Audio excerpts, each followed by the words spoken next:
Hello everybody, welcome to our channel Glow Health Stories. So today we are going to discuss about further part of the chapter physical and chemical changes. अगर हम ये बताना चाहते हैं कि नमक को पानी में मिलाना एक फ़िज़िकल चेंज है तो हमें क्या करना होगा। एक गिलास पानी लेंगे, उसमें कुछ नमक डालेंगे, उसको चलाएंगे, मिक्स करेंगे, सॉल्ट डिज़ोल्व हो जाता है और उससे पानी सॉल्टी हो जाता है, लेकिन पानी की अपीयरेंस में कोई चेंज नहीं आता।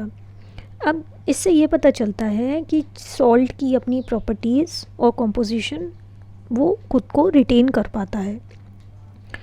जब आप पानी में नमक मिलाते हैं तो कोई नया सब्सटेंस नहीं बनता है। तो इस तरह से नमक को पानी में मिलाना एक फ़िज़िकल चेंज है। अब हम सॉल्यूशन को जब हीट करेंगे, पानी इवापोरेट हो जाता है, नमक पीछे रह जाता है। तो इससे ये पता चलता है कि इस सिंपल मेथड से फ़िज़िकल प्रॉपर्टीज़ ओरिजिनल सब्सटेंस की चेंज होती हैं, लेकिन कोई केमिकल चेंज नहीं होता है। नेक्स्ट आता है एग्जाम्पल, जैसे अमोनियम क्लोराइड है, वो सब्लाइम हो जाता है। अब सब्लिमेशन क्या होता है इसके बारे में जानते हैं। हम थोड़ा सा अमोनियम क्लोराइड लेंगे टेस्ट ट्यूब में, उसको हल्की आंच पर हल्की हीट में हीट करेंगे तो हम देखेंगे सॉलिड धीरे धीरे वेपर्स में चेंज हो जाती है। जब वो vapour upper part of test tube पर टच करती है, जो कि कूल होता है कंपैरेटिवली, वो वापस सॉलिड अमोनियम क्लोराइड में कन्वर्ट हो जाती है। तो इससे ये पता चलता है कि कोई नया सब्सटेंस नहीं बना है, सिर्फ स्टेट चेंज हो गई है सॉलिड से गैस में। लेकिन जब आप उसकी वेपर को कूल करते हैं तो वो वापस ओरिजिनल सब्सटेंस में चेंज हो जाती है, और इस तरह से ये चेंज आपका टेम्परेरी और रिवर्सिबल है। कोई भी सॉलिड डायरेक्टली गैस में कन्वर्ट होती है हीटिंग पर, या उल्टा होता है इसका, लिक्विड स्टेट में पास ही नहीं होती। तो इस प्रोसेस को हम सब्लिमेशन कहते हैं। सॉलिड सब्सटेंस जो बनता है आफ्टर कूलिंग ऑफ वेपर्स, उसको हम सब्लिमेट कहते हैं। तो कुछ सब्सटेंसेस हैं जो ईजिली सब्लाइम हो जाते हैं, उनका एग्जाम्पल्स हैं camphor, naphthalene balls, iodine, solid carbon dioxide, जिसको हम ड्राई आइस भी बोलते हैं। नेक्स्ट आता है फिज़िकल चेंजेस रिवर्स हो सकते हैं। तो हम एक कैरेट लेंगे, उसको पीसेस में कन्वर्ट कर देते हैं, तो शेप और साइज़ तो कैरेट का चेंज हो जाता है, कलर भी सेम रहता है, लेकिन होता क्या है, कटी हुई कैरेट को आप वापस होल कैरेट में कन्वर्ट नहीं कर सकते हैं, इसलिए ये फ़िज़िकल चेंज है।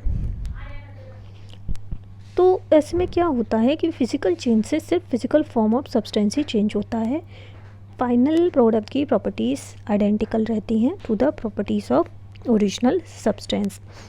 जनरली क्या होता है, हम चेंज को रिवर्स कर सकते हैं, लेकिन हमेशा ऐसा नहीं होता।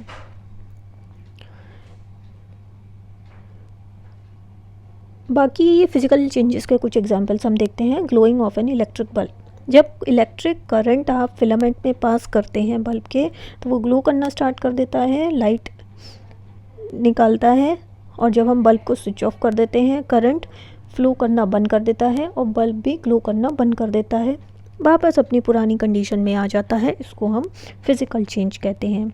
इसी तरह से इलेक्ट्रिक आयरन होती है, जिससे आप कपड़े प्रेस करते हैं।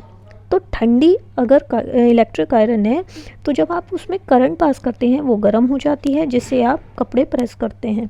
लेकिन जब आप करंट की फ़्लो को स्टॉप कर देते हैं तो हॉट आयरन कोल्ड हो जाती है, कोई और चेंज नहीं होता। तो इसलिए ये एक फ़िज़िकल चेंज है। नेक्स्ट आता है, जब शुगर को आप पानी में डिज़ोल्व करते हैं तो सॉल्यूशन स्वीट हो जाता है, यानी शुगर की प्रॉपर्टीज़ वहीं के वहीं रहती हैं, कोई नया सब्सटेंस नहीं बनता है। शुगर को आप सॉल्यूशन से इजीली निकाल सकते हैं, एक प्रोसेस होती है क्रिस्टलाइजेशन से, इसलिए ये एक फ़िज़िकल चेंज है। जब बलून में आप एयर भरते हैं तो वो फूल जाता है, उसका शेप और साइज़ चेंज हो जाता है, लेकिन जब एयर को एस्केप कराते हैं बलून से, वो डिफ्लेटेड हो जाता है और वापस अपनी पुरानी कंडीशन में आ जाता है। तो ये एक फ़िज़िकल चेंज है। इसी तरह से गीले कपड़े ड्राई हो जाते हैं due to evaporation of water, इसमें कोई न्यू सब्सटेंस नहीं बनता है, इसलिए ये एक फ़िज़िकल चेंज है। जब आप एक पेपर को टुकड़ों में काटते हो तो ओरिजिनल शीट ऑफ पेपर तो वापस नहीं मिलती, लेकिन कोई नया सब्सटेंस भी नहीं बनता। लेकिन छोटे छोटे टुकड़े भी जो पेपर के होते हैं उनमें अपनी पुरानी प्रॉपर्टीज़ रहती हैं। तो कुछ और एग्जांपल्स हो जाते हैं फिज़िकल चेंज के, जैसे क्लाउड्स का बनना, ग्लास को शेप करना, या फिर आपका मेटल्स को जब आप बीट करते हो शीट्स बनाते हो, या आइसक्रीम का मेल्ट होना, बटर का मेल्ट होना, मेटल्स का मेल्ट होना। तो ये सब एग्जांपल्स हो जाते हैं आपके फ़िज़िकल चेंजेस के। अब हम जानेंगे characteristics of physical change. Physical change में क्या होता है कि सब्सटेंस की कॉम्पोजिशन में कोई चेंज नहीं होता है, सब्सटेंस की प्रॉपर्टीज़ सेम रहती हैं। चेंज टेम्परेरी होता है, उसको आप रिवर्स भी कर सकते हो अगर आप कंडीशंस सेम पुरानी लेकर आते हो, ज़्यादातर, हमेशा नहीं। नेक्स्ट आता है स्टेट, शेप, कलर और स्मेल ऑफ सब्सटेंसेस में चेंज हो सकता है during a physical change. Energy का कोई एक्सचेंज हो भी सकता है, नहीं भी हो सकता है during a physical change. Next आता है कोई नया सब्सटेंस नहीं बनता है, जो सब्सटेंस की प्रॉपर्टीज़ हैं वो सेम रहती हैं। तो that's all for the day. Thank you so much.